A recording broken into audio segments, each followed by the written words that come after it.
December 1981. Brooklyn, New York. The air outside the Gemini Lounge was cold and silent. On the surface, it looked like any other neighborhood bar. Dim neon lights flickered above the door.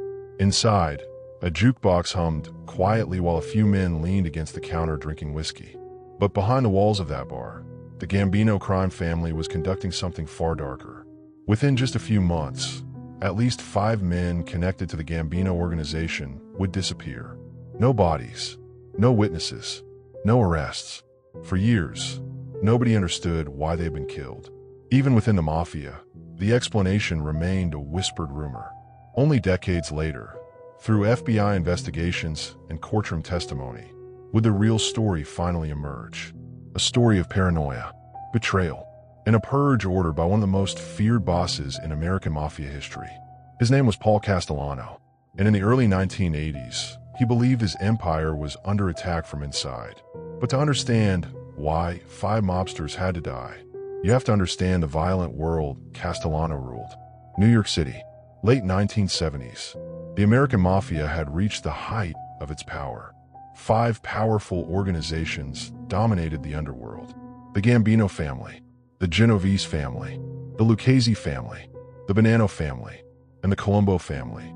Together, they formed what investigators called the Commission, a national ruling council that controlled organized crime across the United States.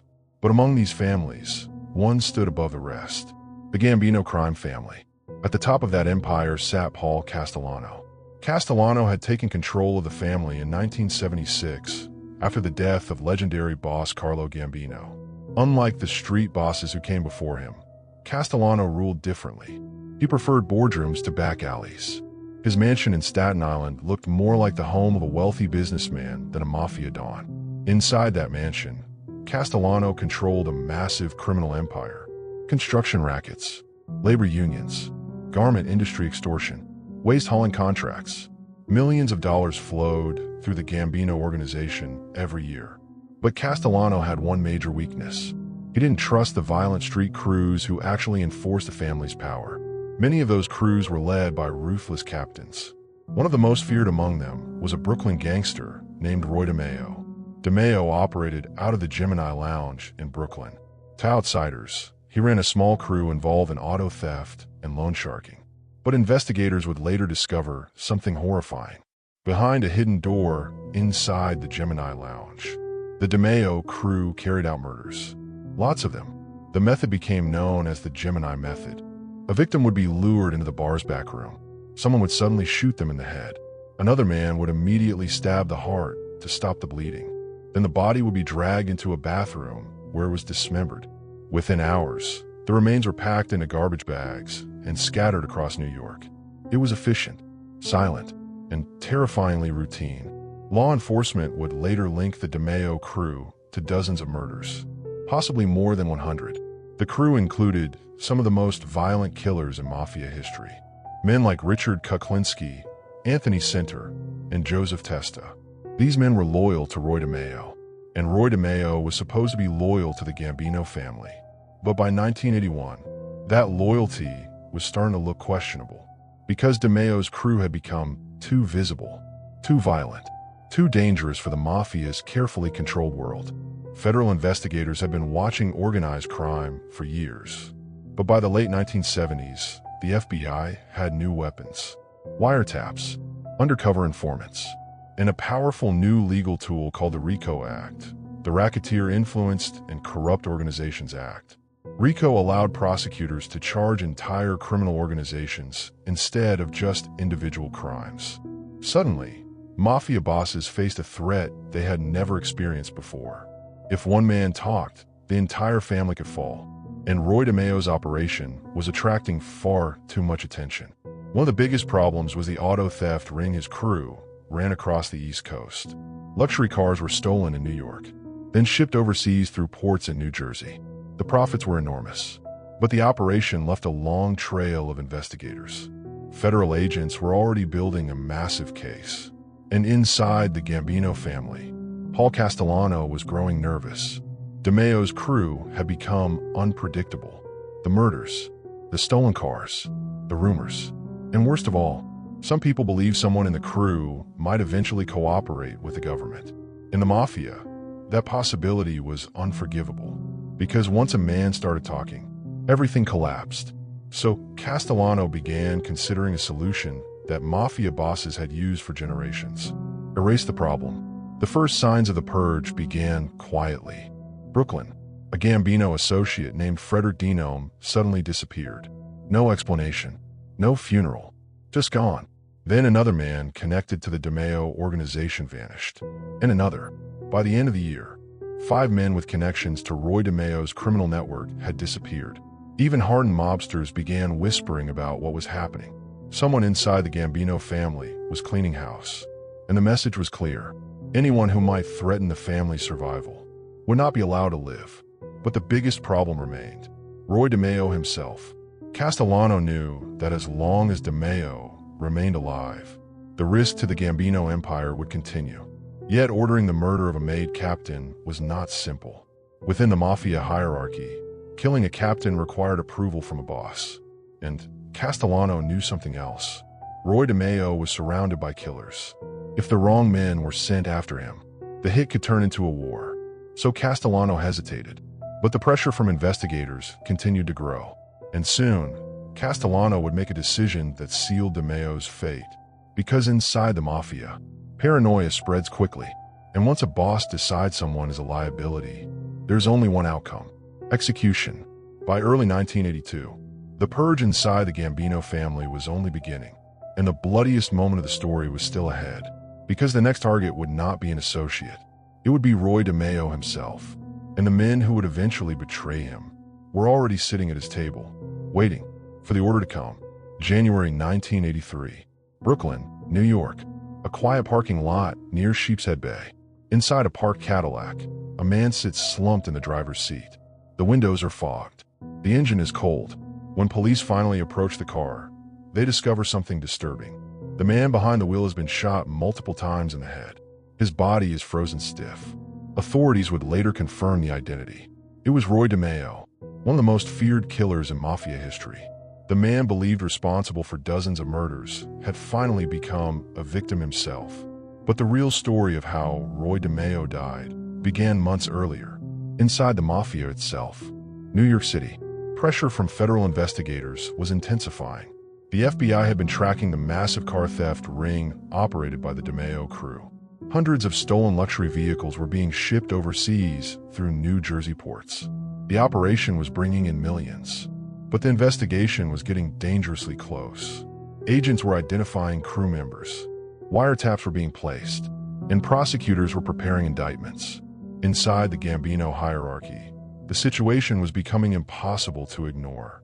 The boss of the family, Paul Castellano, was furious. Castellano believed Roy DeMeo had become reckless. Too many murders. Too much attention from law enforcement. And worst of all, too many potential witnesses. The DeMeo crew had been involved in so many killings that the risk of someone flipping was enormous. In the Mafia world, loyalty had limits. Prison sentences changed people. And if just one member of the crew decided to cooperate with the government, entire families could collapse. Castellano began hearing rumors. Some said federal investigators already had cooperating witnesses. Others whispered that members of DeMeo's own crew were considering deals. Whether those rumors were true or not hardly mattered. In the Mafia, suspicion alone could be a death sentence. Castellano reached a quiet conclusion. Roy DeMeo had become a liability, and liabilities were eliminated. But killing Roy DeMeo would not be simple. DeMeo was not an ordinary soldier. He was a captain in the Gambino crime family, and he commanded a crew filled with experienced killers, men who had participated in dozens of murders together. If outsiders attempted the hit, the situation could turn violent very quickly. So Castellano considered another option: use DeMeo's own crew. It was a strategy Mafia bosses had used many times before. Turn loyalty into betrayal. Make the killers execute their own leader. And that plan slowly began to take shape. The order was quietly passed down through Gambino leadership, eventually reaching a powerful captain named Nino Gaggi.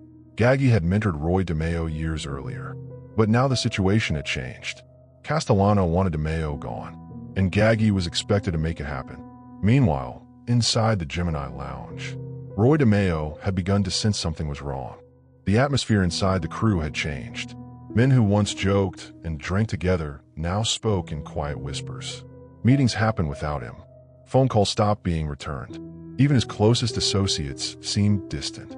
The paranoia that haunted every Mafia member had finally reached him.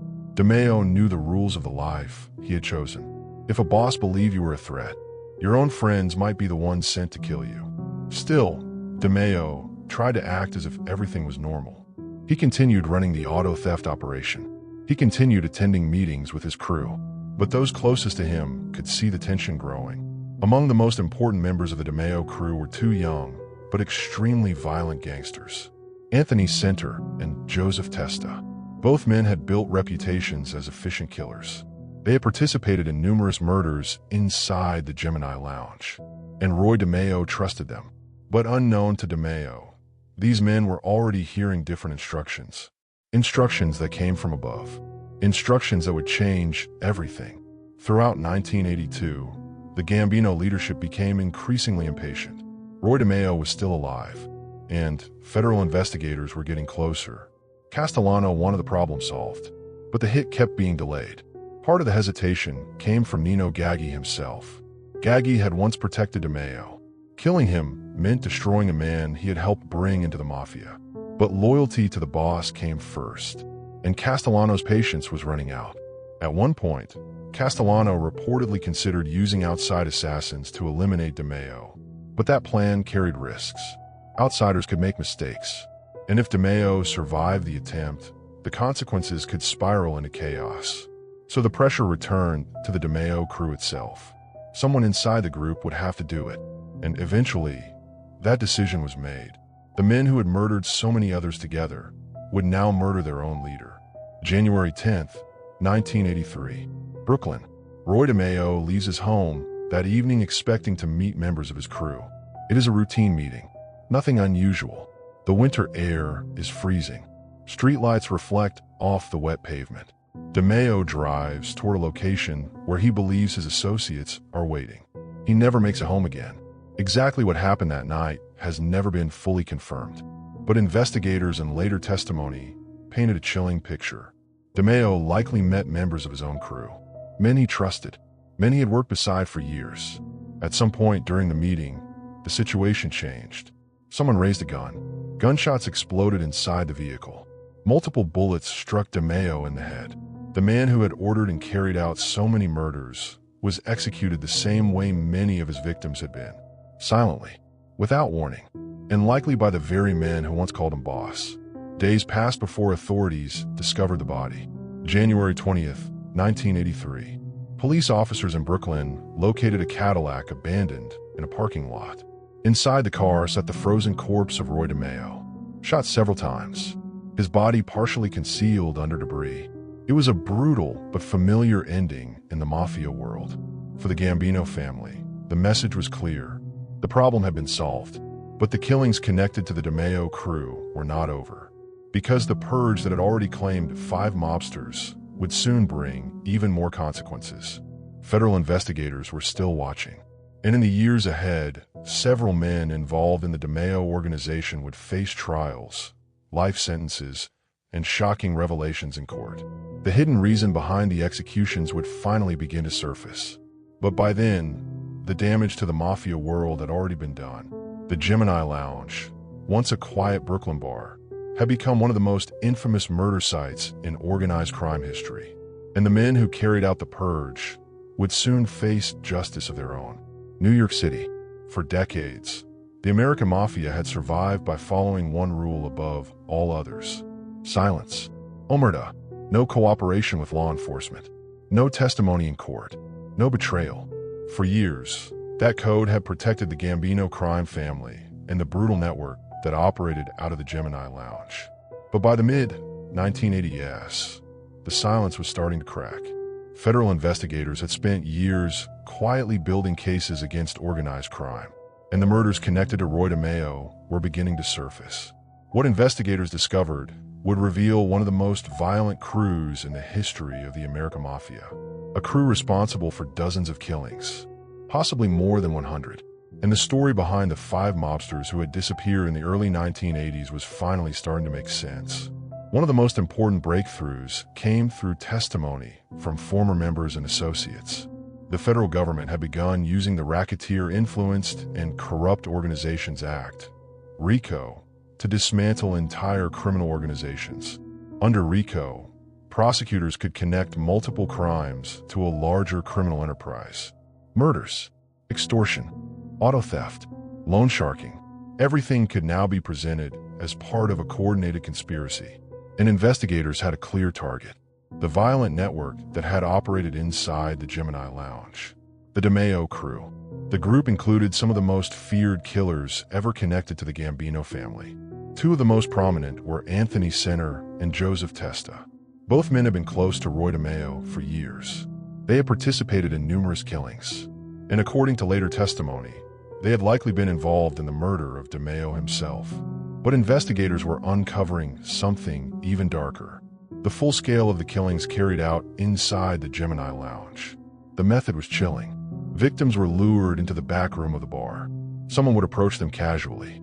Then suddenly, a gunshot to the head. The victim collapsed instantly. Another crew member would stab the heart to prevent blood from pooling. The body was dragged into the bathroom, dismembered, and disposed of in pieces. The system became known among investigators as the Gemini method. Efficient, clinical, and horrifying. For years, bodies connected to the crew had been discovered across New York.